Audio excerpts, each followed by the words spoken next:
Eu preciso de um milagre. Transforma minha vida, meu estado. Faz tempo que eu não vejo. Quero apresentar Margarita Posch Gonçalves Golias, né, a nossa palestrante. Eu gostaria de uma salva de palmas para ela.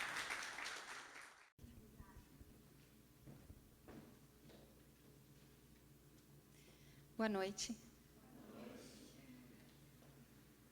Eu queria dizer que é uma honra ter sido convidada mais uma vez para dar testemunho aqui na DONEP. Fazia alguns anos já que eu não dava testemunho. Eu dei meu último testemunho, eu não sei se foi aqui na DONEP entre 2007 e 2008. E depois disso eu dei mais umas 2 ou 3 vezes e já fazia alguns anos que eu não dava testemunho. E eu fui convidada novamente, então estou me sentindo muito honrada pela presença de vocês todos aqui. Muitas pessoas queridas que eu estou vendo na plateia que também vieram me honrar. Muito obrigada. Bem, o meu testemunho trata de restauração de família.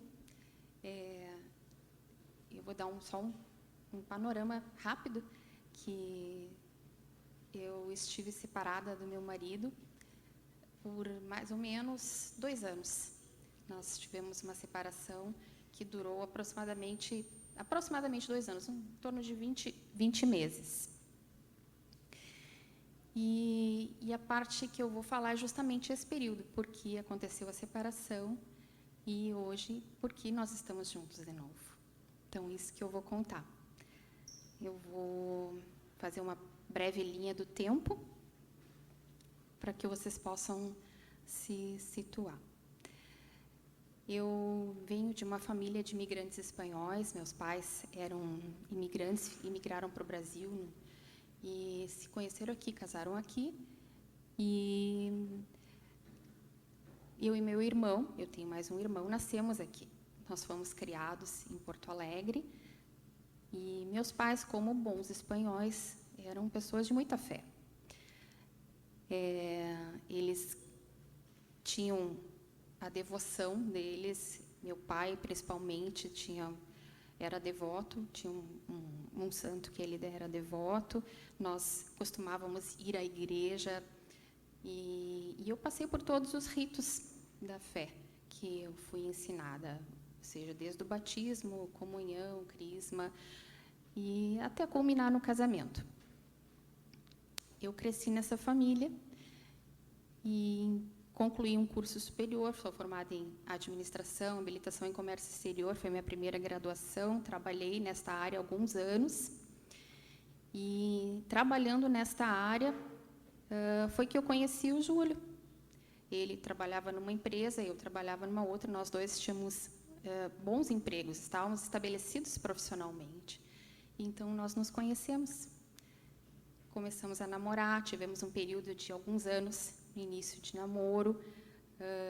Esse namoro foi sendo aprofundado, acabou em noivado e, no final, também acabou em casamento. Já noivos, nós saímos dos nossos empregos, estabelecemos uma empresa, nos tornamos empresários antes do casamento.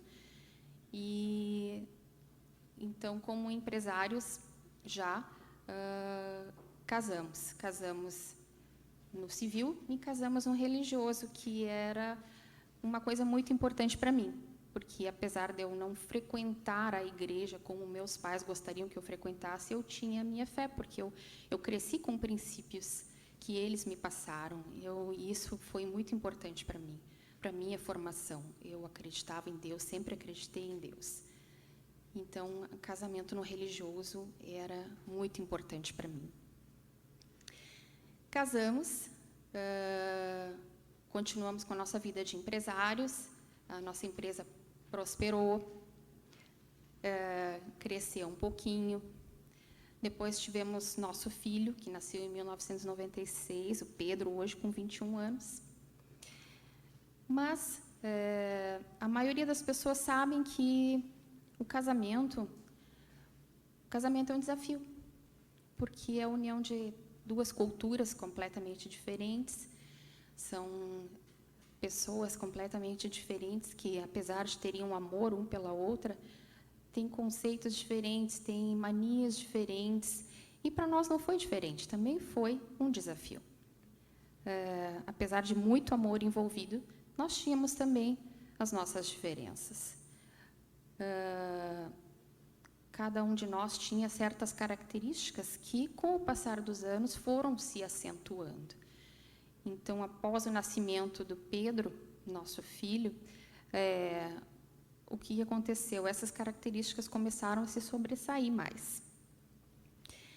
Porque a nossa empresa ia bem, mas o Pedro, já pequenininho, com uns 3 anos, a empresa começou a apresentar alguns problemas financeiros. E os problemas financeiros começaram a afetar o nosso relacionamento.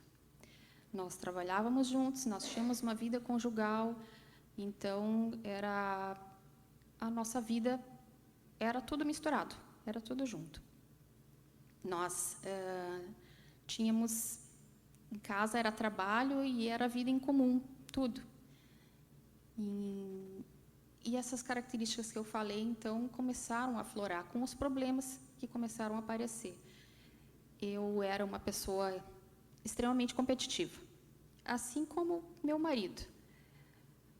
E tudo eu queria que fosse do meu jeito, tudo eu queria que eu teria que dar a palavra final, eu que tinha que dar o último sim, eu que tinha que saber mais, eu que tinha que ganhar, eu que tinha que mandar, enfim.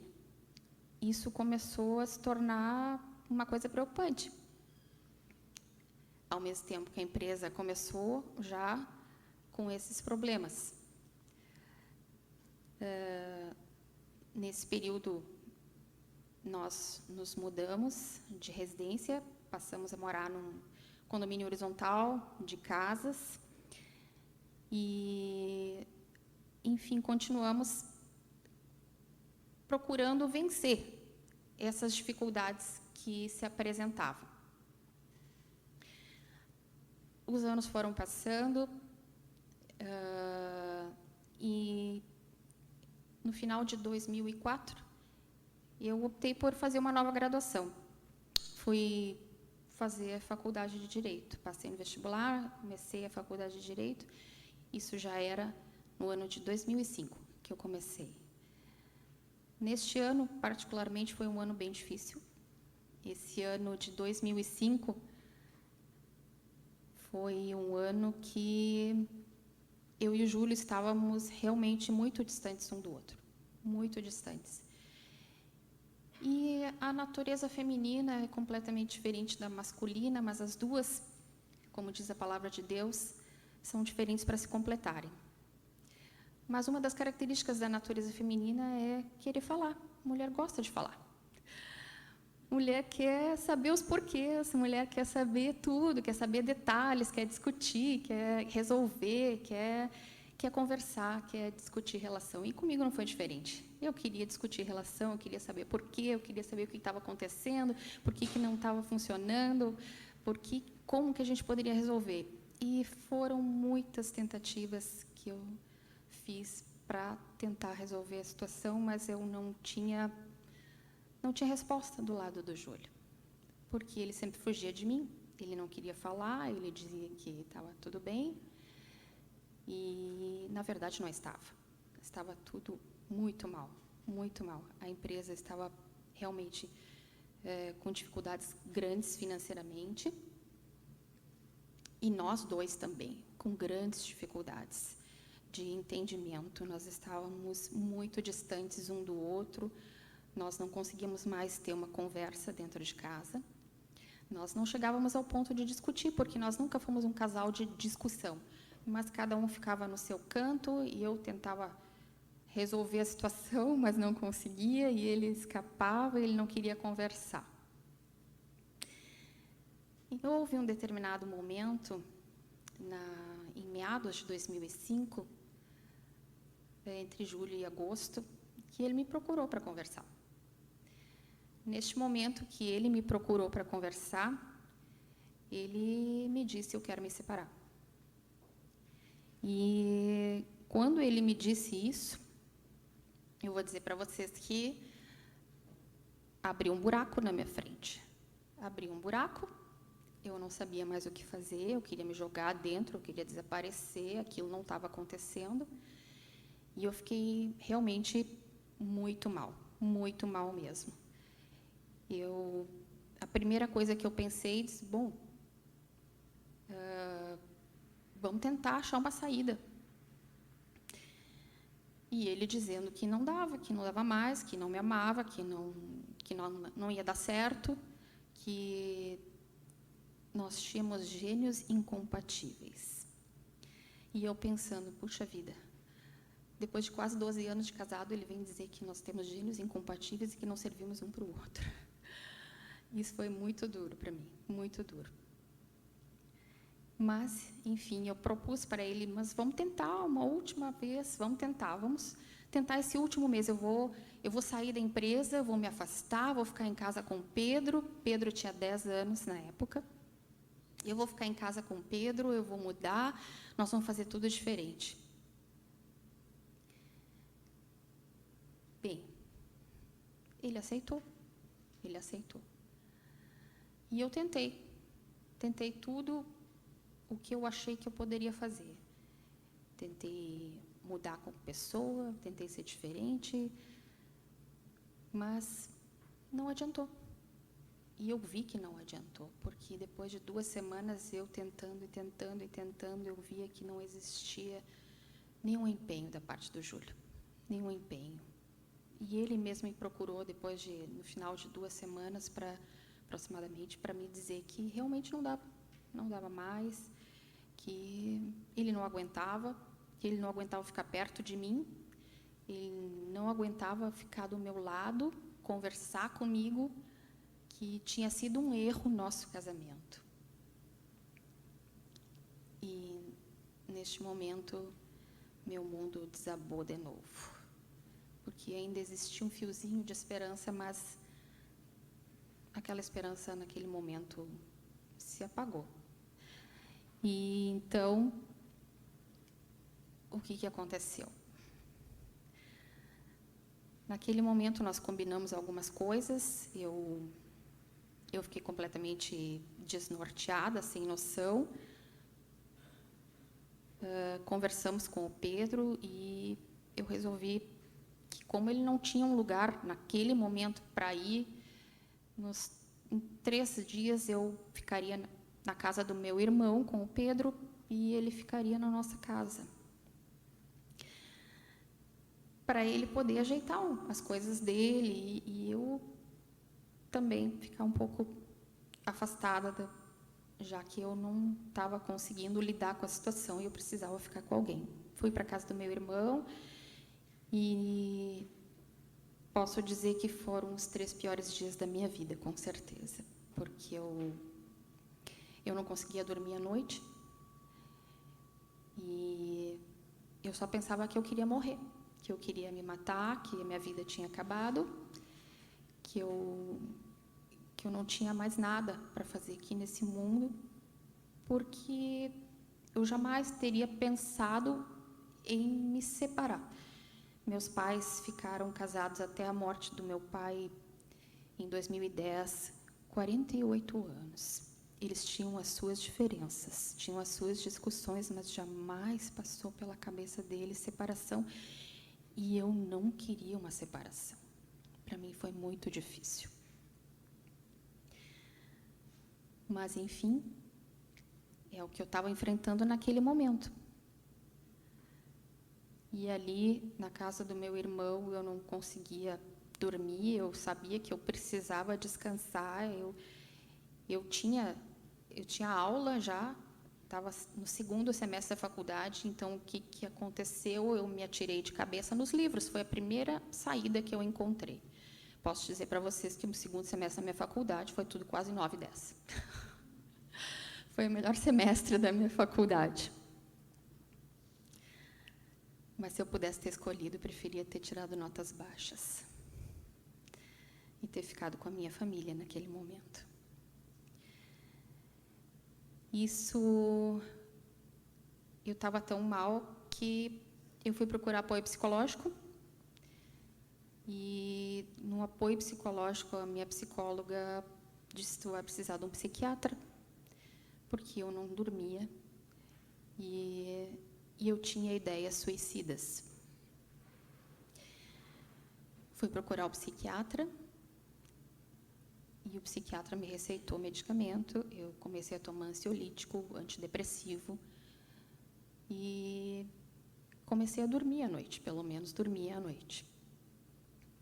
Naquela ocasião, como eu chorava muito, eu chorava de convulsionar, de tão desesperada que eu estava. Vou fazer um parênteses aqui.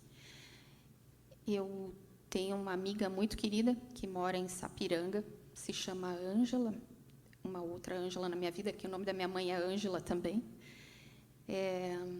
Essa amiga, que é em comum com uma amiga também muito querida da minha cunhada, irmã do Júlio, ela havia se separado 4 anos antes. E ela frequentava uma congregação evangélica.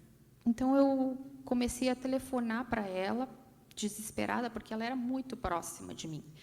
Eu comecei a telefonar para ela desesperada e eu contava da minha miséria, do meu sofrimento, do que eu estava enfrentando. E ela me dizia que eu tivesse fé, que eu tinha que ter fé, que eu tinha que aguentar aquilo. Mas aquilo não estava adiantando. Eu ia na psicóloga, tomava meus medicamentos e na terceira vez que eu telefonei para ela, ela me disse: eu gostaria que tu fosse num lugar. Eu disse para ela, eu me lembro até hoje, eu disse para ela: eu vou em qualquer lugar. Eu vou em qualquer lugar que tu me disser.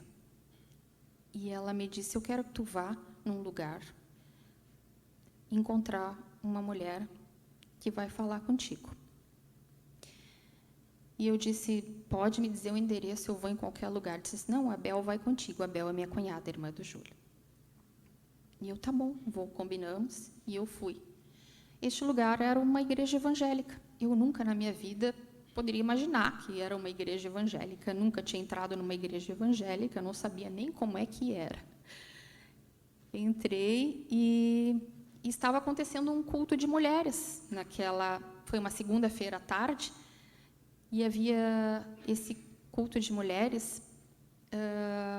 Havia várias mulheres que começaram a orar, que começaram a ter palavras de Deus. E eu, naquele momento, comecei a chorar. Eu chorava tanto do início ao fim do culto que eu acho que as pessoas notaram, as outras mulheres estavam ali, notaram e vieram e oraram comigo também. No final, eu fui direcionada para conversar com uma mulher que estava ali. A Isabel me mostrou, disse: olha, aquela é a mulher que tu tem que conversar.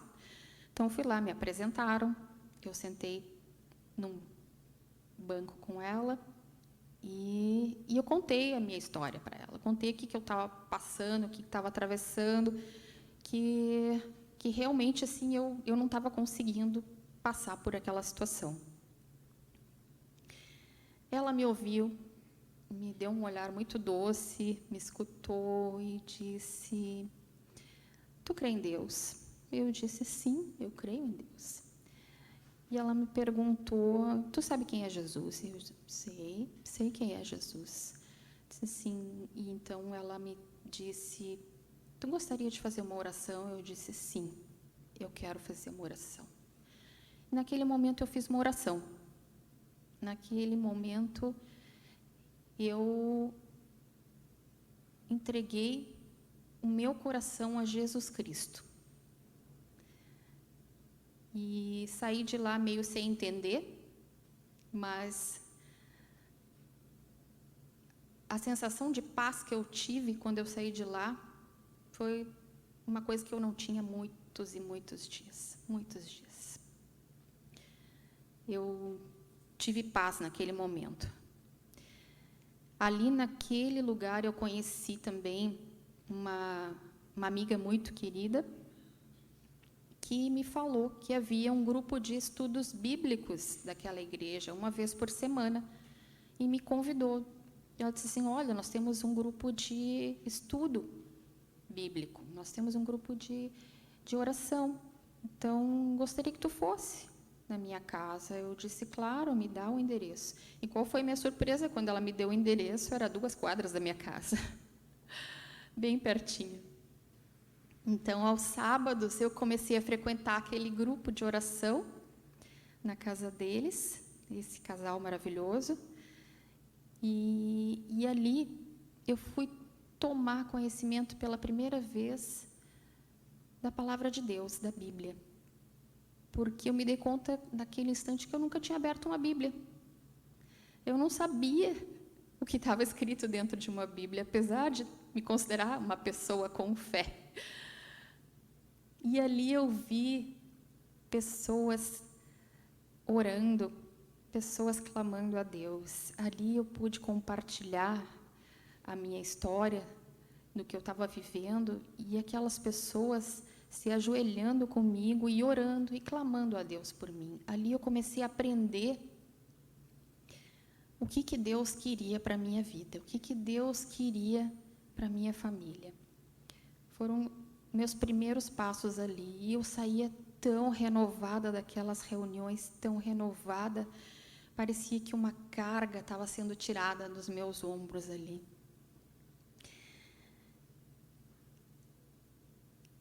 A partir daquele momento, eu comecei a frequentar também os cultos aos domingos, nessa congregação evangélica, e aquilo foi me dando uma força que eu desconhecia, uma força para enfrentar aquela situação que eu não tinha conhecimento. E aquilo me fortalecia cada vez mais.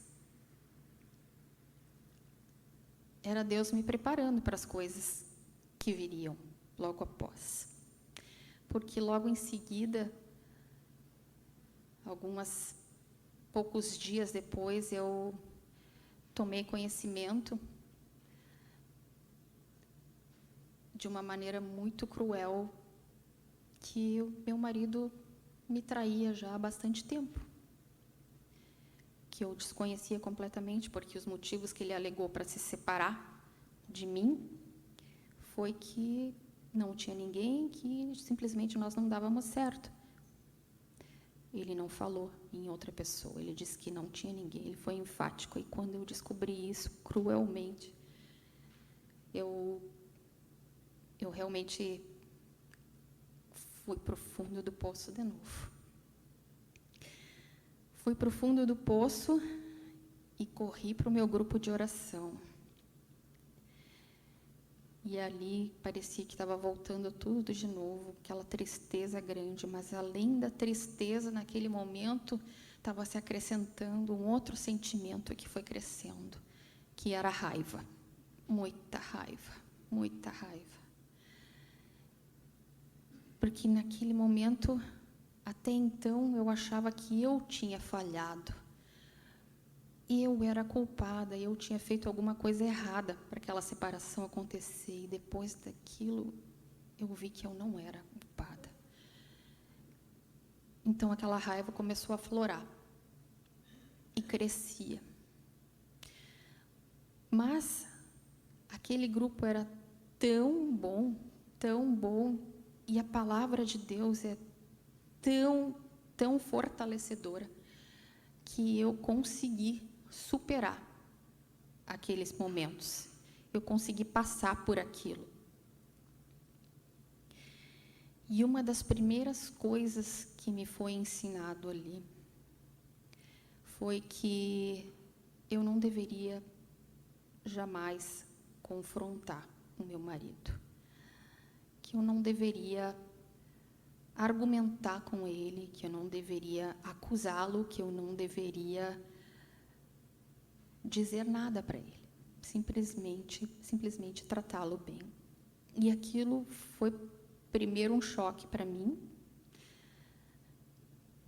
porque eu tinha muita raiva e eu não conseguia entender. Eu dizia, mas como assim? Ele fez isso e eu tenho que ficar quieta. E as mulheres desse grupo me diziam, mas tu quer teu marido de volta? E eu dizia, quero. Tu quer te separar? E eu dizia, não. Mas então tu tem que ficar quieta. E com muita dificuldade, porque ele pegava o Pedro fim de semana sim, fim de semana não. Com muita dificuldade eu consegui fechar minha boca. Eu falava o estritamente necessário. O meu semblante, eu acho que era muito constrito, porque me era muito difícil nesses primeiros tempos. Mas eu me esforçava e não abria minha boca, falava o estritamente necessário. Consegui superar esse momento. Passou mais um tempo. Vou abrir outro parênteses. Como eu disse no início, nós moramos num condomínio de casas. São casas geminadas. Nós moramos na casa 19. E quando nós nos mudamos para lá, o Pedro pequenininho, nós fizemos amizade com um casal que já estava morando lá. Esse casal tinha dois filhos, um menino e uma menina, um menino 1 ano mais novo do que o Pedro e uma menina da mesma idade.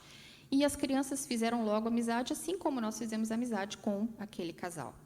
E aquela amizade foi crescendo, tinha festas no condomínio entre os casais, nós fizemos um círculo bem bacana. Nós, inclusive, viajávamos junto com esse casal e as crianças. Meu filho estava sempre na casa deles, os filhos deles estavam sempre na minha casa. E 2 anos antes da nossa separação, esse casal se separou. Fecha parênteses. Quando nós nos separamos, que eu fui para a casa do meu irmão, eu fiquei sabendo depois que o Júlio ficou sozinho na nossa casa, claro, mas ele também ficou mal, porque uma separação não é uma coisa fácil.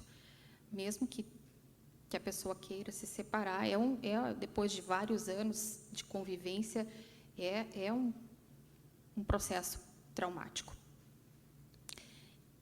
Enfim, naquela noite em que eu saí de casa, ele foi chorar nos braços dessa vizinha, que era na casa 21, ou seja, havia uma casa entre nós, que era minha amiga. Mas eu pensei que, foi lá, precisava de um consolo, não dei importância naquilo.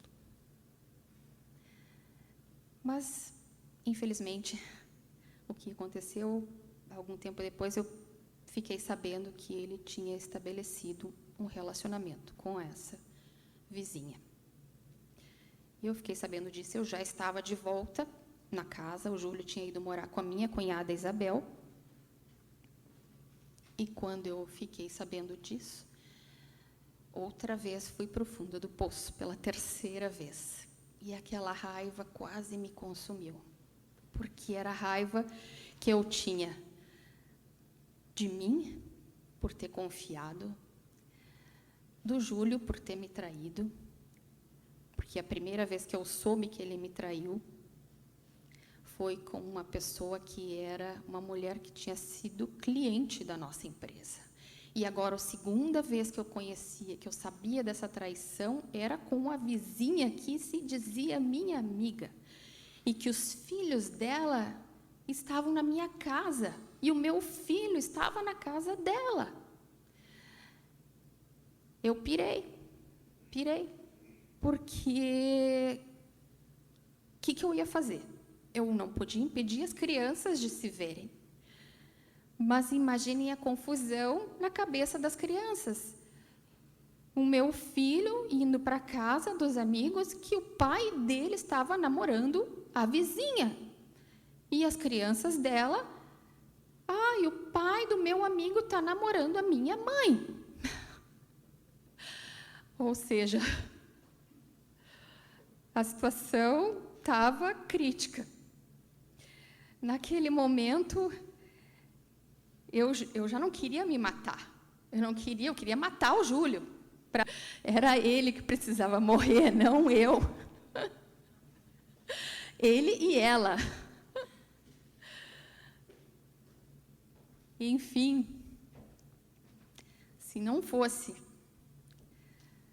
Deus me sustentando, se não fosse o meu grupo de oração orando por mim, eu acho que realmente eu não teria conseguido. Não teria conseguido. Porque o período que eu passei com essa situação, tendo que cruzar com aquela mulher, tendo que ver o carro do meu marido na garagem dela, tendo que ver o meu marido entrando e saindo da garagem da casa dela, o meu filho indo para lá, aquilo realmente só Deus para me sustentar. Eu realmente não teria conseguido, não teria conseguido. Nessa época eu já estava frequentando a congregação há alguns meses. Eu passei aí nos cultos nas quintas-feiras à noite, além de domingo, e do grupo de oração no sábado. Mas as queridas amigas do meu grupo, em especial uma que começou a me acompanhar mais de perto, que soube a minha história com mais detalhes, ela começou a orar junto comigo. O nome dela também era Ângela, terceira Ângela da minha vida. A Ângela começou a me acompanhar de perto, começou a caminhar comigo, como se dizer, me apoiar em oração. Muitas vezes eu passava certas situações muito fortes e eu ligava para ela e ela disse assim, vamos orar. E eu ouvia do outro lado do telefone ela folheando a Bíblia e ela pedindo para eu repetir a oração com ela, citando versos bíblicos. E eu também ajoelhava e me fortalecia, porque realmente, se não fosse isso, eu não teria conseguido. Não teria conseguido. Foi muito difícil, foi uma situação muito complicada. Mas consegui superar mais essa situação. Consegui superar e em aproximadamente 2 meses eu continuava indo no apoio psicológico, mas meus remédios haviam diminuído muito, já não tomava antidepressivo, porque eu não sentia necessidade. O ansiolítico eu tomava 2 dias, depois parava, até que eu parei completamente de tomar o ansiolítico, eu não precisava mais daquilo para dormir. Porque há um verso que na palavra de Deus diz, Salmo 4, em paz me deito e logo pego no sono, porque, Senhor, só Tu me fazes repousar tranquilo. E eu dormia com esse versículo. Eu deitava minha cabeça no travesseiro e dormia a noite toda. E com mais uns 2 meses, eu fui procurar minha psicóloga e disse para ela, olha, eu estou aqui pela última vez, porque eu acho que eu não preciso mais vir aqui. Eu não sinto mais necessidade de vir aqui. Ela olhou para mim e disse assim, que bom que tu está me dizendo isso, porque hoje eu ia te dar alta, mas tu mesmo está te dando alta. E ali foi um momento bem gratificante, porque eu vi o mover de Deus, o poder de Deus na minha vida. Porque se não fosse Ele, eu realmente não teria nem largado medicamento nenhum, não teria largado psicólogo, não teria enfrentado essa situação. Quem estava me sustentando naquele momento era Deus. E naquele ano de 2006, houve muitas situações complicadas, muitas. E cada vez eu ligava para a Ângela e pedia socorro para ela. Pedia socorro para ela, pedia socorro para Deus em oração. E Deus foi fiel comigo. Foi fiel porque eu fui me fortalecendo, fui tomando conhecimento da vontade dele. E eu posso dizer que, nesse período, eu jamais confrontei o Júlio, jamais chamei a atenção dele, jamais argumentei, jamais abri a minha boca para acusar. Mas aquilo estava aqui na minha garganta. Aquilo estava quase explodindo.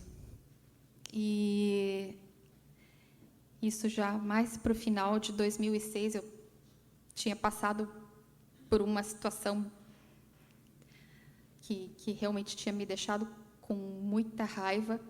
Eu sei que eu cheguei em casa da rua, eu estava sozinha, o Pedro estava na escola.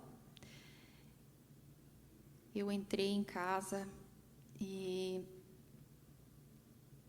olhei para a minha sala e disse: eu não aguento isso. Puxei uma cadeira e botei no meio da sala. Puxei uma outra cadeira, botei de frente para essa cadeira. E sentei na cadeira. Sentei na cadeira, olhei para a cadeira vazia na minha frente e disse: tu é o Júlio.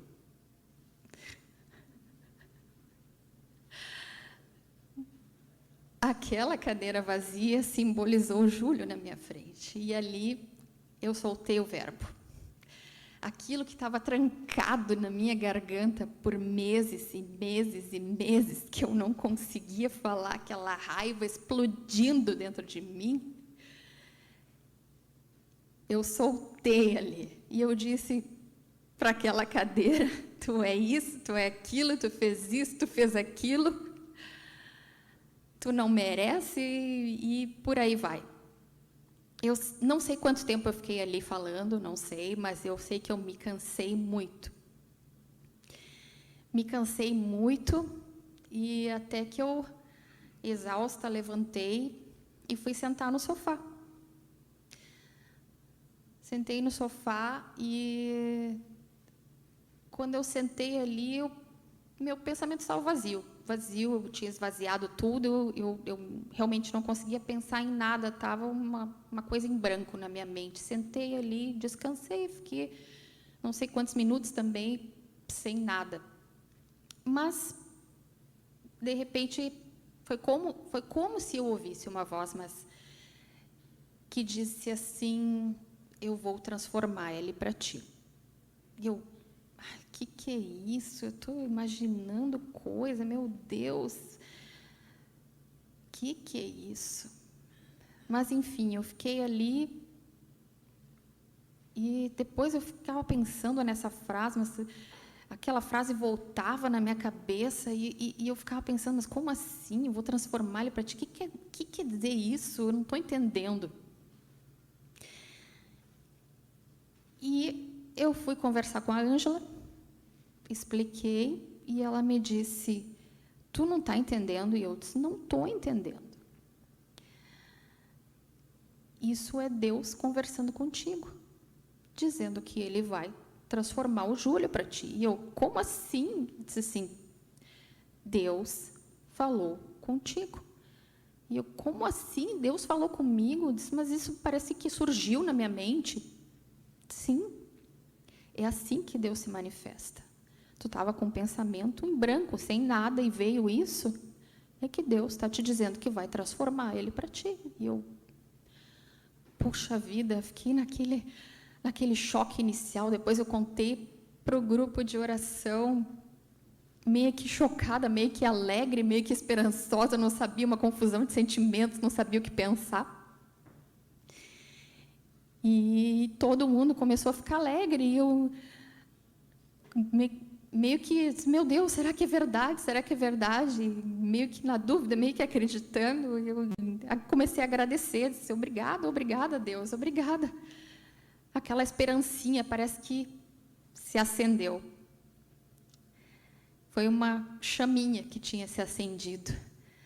E eu até passei a esboçar um leve sorriso cada vez que eu encontrava o Júlio. Tentava esboçar um leve sorriso, pelo menos. Não abria minha boca, mas tentava esboçar um leve sorriso.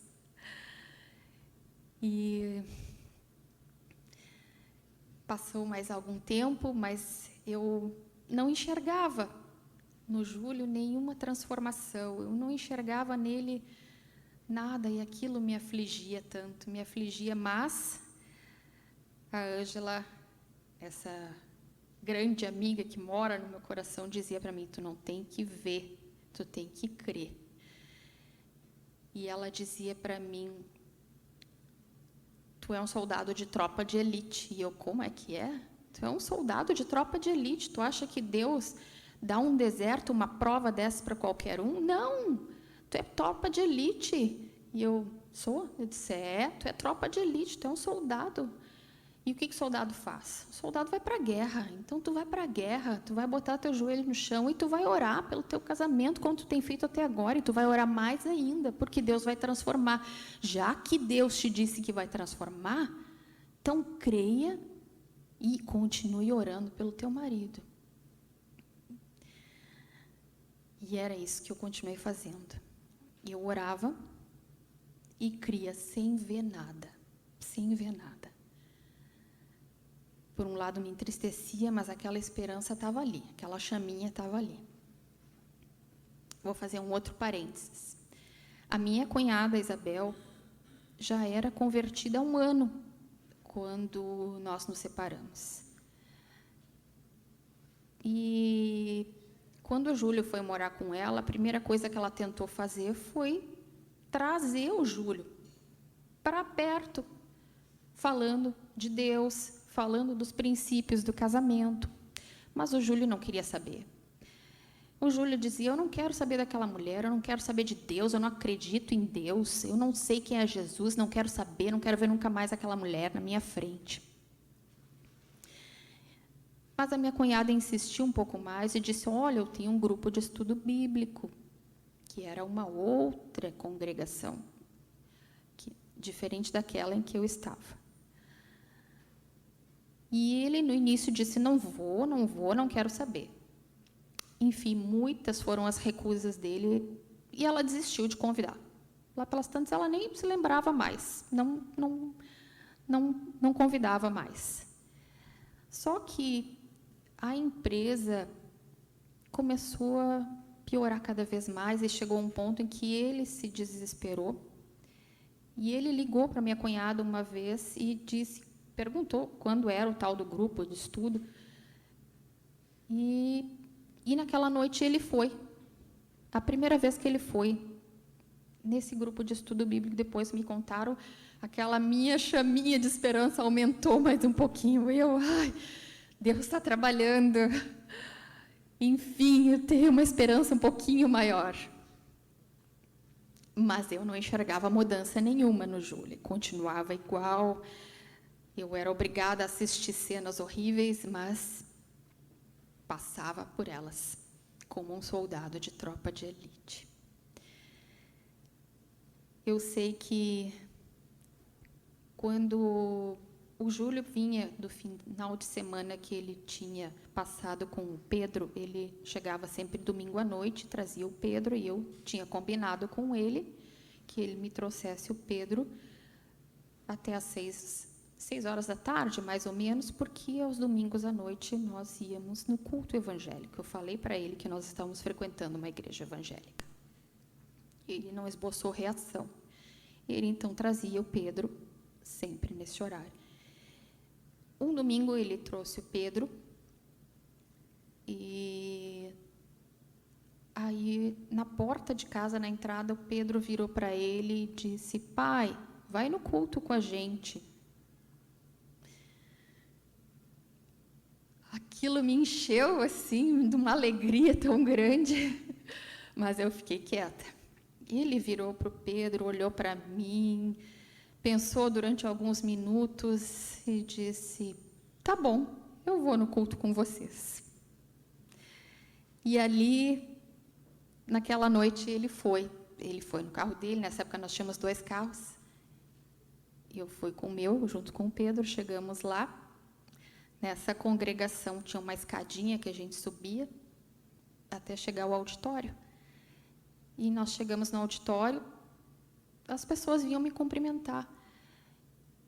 E eu entrei com o Pedro e o Júlio do meu lado. As pessoas me cumprimentavam, olhavam para ele. Seja bem-vindo, seja muito bem-vindo, que bom que tu está aqui. E ele ficava um espanto. E as pessoas vinham e cumprimentavam. E nós fomos até o lugar, sentamos, e ele virou para mim e disse assim, por que as pessoas estão agindo assim, como se já me conhecessem? E eu disse, porque, na verdade, essas pessoas fazem parte do meu grupo de oração e elas te conhecem. Pode ser que tu não conheça elas, mas elas te conhecem. Enfim, assistimos o culto, saímos, nos despedimos. Eu posso te dizer que, depois daquele domingo, todos os domingos que ele vinha entregar o Pedro, ele ia no culto com a gente. Passou mais alguns domingos, ele começou a frequentar o culto todos os domingos, independente se era o fim de semana dele com o Pedro. Ele começou a frequentar e, ao mesmo tempo, começou a frequentar o grupo de estudo bíblico dessa outra congregação. E a minha esperança, assim, cresceu, porque eu via, meu Deus, há uma esperança, há uma possibilidade. Mas a luta era muito forte. A luta era muito forte, porque as situações constrangedoras que eu passava continuavam, mas eu não desisti. Eu não desisti porque eu tinha um soldado do meu lado que me apoiava em oração e vários outros soldados me apoiando em oração. Soldados de Deus.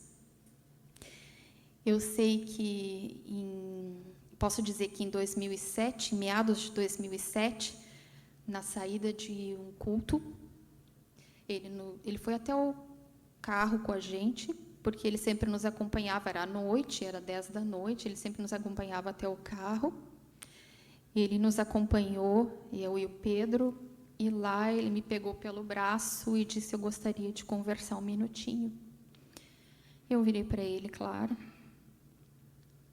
Ele começou a chorar na minha frente e disse, eu queria te pedir perdão. Naquele momento eu comecei a chorar também. E eu pedi perdão para ele também. Porque nós dois precisávamos nos perdoar. Uma ruptura num casal nunca acontece de um lado só, acontece dos dois lados. Então não há erro de uma parte só, há erro dos dois lados. Ali nós nos perdoamos, abraçamos nosso filho. Ali ele disse que queria voltar, que queria ter a nossa família de volta. Ali eu sei que eu realmente ouvi o poder de Deus. Eu presenciei o poder de Deus na nossa vida. Nós realmente ali combinamos algumas coisas, ele precisava ainda de algum tempo para resolver a situação com aquela outra mulher. Mas em 2 meses ele voltou para nossa casa. Nós restauramos o nosso casamento, nós restauramos a nossa aliança. Hoje meu marido é um homem temente a Deus, é um homem abençoado, com uma passagem ativa na nossa congregação, trabalhando pelos jovens lá, para ajudar muitas e muitas pessoas. E eu só posso agradecer a Deus a obra que Ele fez na minha família. E agradecer as pessoas que fizeram parte disso também. Hoje não puderam estar aqui, mas eu sei que de coração elas estão, que me ajudaram nesse processo. Eu gostaria de agradecer muito, muito, muito a Deus, como tenho agradecido todos os dias da minha vida por ter hoje uma família. porque eu soube escutar a voz de Deus, porque eu soube entender o que Ele queria de mim. Mas isso tudo não teria sido possível se eu não estivesse disposta a pagar um preço. E o que foi esse preço que eu paguei?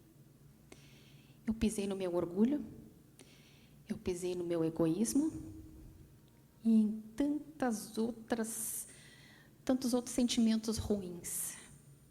Mas pela minha família, eu pisaria tudo de novo, porque esses sentimentos não são nada comparado à felicidade que Deus tem para nós, se a gente está disposta a passar por isso, se está disposto a obedecer o que Ele diz na palavra dEle.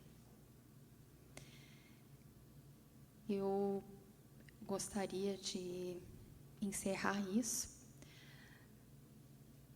esse testemunho, dando oportunidade àquelas pessoas que se sentiram tocadas, aquelas pessoas que talvez estejam feridas ou enfrentem alguma dificuldade nos seus relacionamentos conjugais, para fazer uma oração, a mesma que eu fiz quando eu conhecia Jesus Cristo vivo.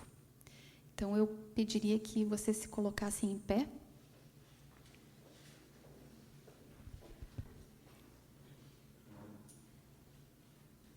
E repetissem comigo, fechassem os seus olhos e repetissem comigo essa pequena oração. Senhor Deus, estamos aqui reunidos em Teu nome.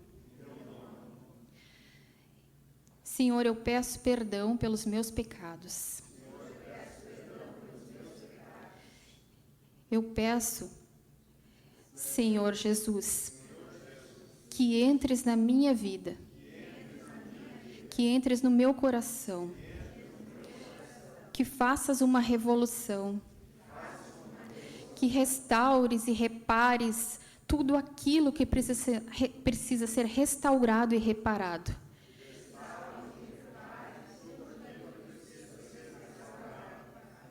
Que escrevas o meu nome no livro da vida. Eu te peço em nome de Jesus. Amém. Eu gostaria de também pedir aquelas pessoas que pela primeira vez fizeram essa oração, que levantassem a mão, que nós temos um pequeno mimo para dar para essas pessoas. Tem alguém aqui que fez pela primeira vez esta oração? Amém. Amém. Muito obrigada.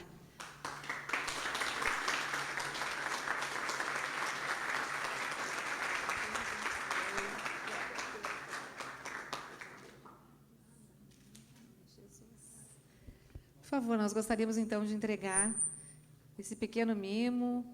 Podem vir aqui à frente, quem fez pela primeira vez essa oração. Os demais podem sentar mais um pouquinho. Por favor. Muito obrigada pela presença. Obrigada. Deus abençoe. Bom, foi emocionante e lindo, né? Não tem como não ficar atento. Eu só queria, nesse momento, apresentar aqui o capítulo, né, para vocês, com uma salva de palmas do nosso presidente, Humberto Soares. Obrigado, Marta. Nós queremos agradecer o apoio feminino, que não só nesse evento, né, está dirigindo, está testemunhando. A Margarita faz parte aqui da diretoria do apoio feminino, mas todos os eventos, quem participa sabe a relevante, né, participação, o empenho, o envolvimento dessas mulheres que ficam na recepção, ficam encaminhando as pessoas. A Donep não funcionaria sem o apoio feminino. Então, vocês, né, como vocês falaram, o privilégio, a última plenária do ano, né, em homenagem a vocês, e um testemunho maravilhoso.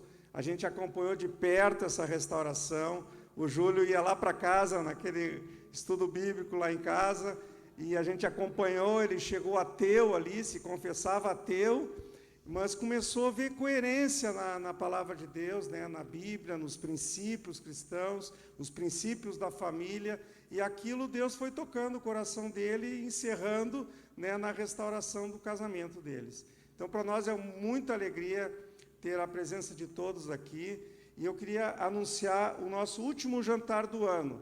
Dezembro é um mês muito atarefado para todo mundo, então 27 de novembro, mês que vem, né, daqui praticamente um mês, nós temos o último evento do ano, é um jantar. Esse sim você vai ter que fazer uma reserva, você vai ter que pagar um convite antecipado, né, mas vai vir da Flórida, dos Estados Unidos, um querido amigo nosso, Fernando Zandonai da Silva.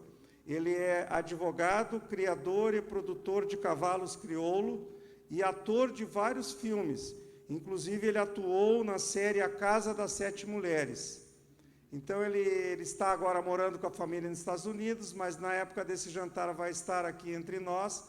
Ele já deu testemunho em todo o Rio Grande do Sul, ele já é capa nas nossas revistas a nível nacional. É um homem de comunicação, um homem que tem uma história, assim como o do Júlio e da Margarida, de uma revolução, uma restauração tremenda no casamento também.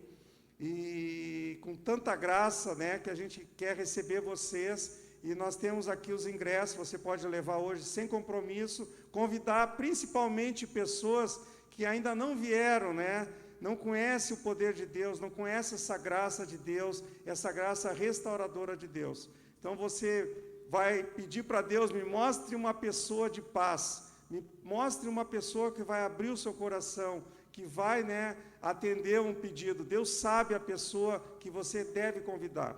Então, eu queria agradecer a Margarita, essa exposição do Júlio. Hoje eu sei esse casal é um casal abençoado, abençoador, né? A gente tem realmente um orgulho mesmo de conhecer vocês, de caminhar com vocês, de ser amigo de vocês. E a gente quer agradecer a cada um. O ano todo está terminando, mas a Donep só funciona com essa interação. Você vem aqui, você gosta, na outra você traz um amigo. Então, eu queria agradecer a presença de todos. Boa noite a todos. Mestre, eu preciso de luz.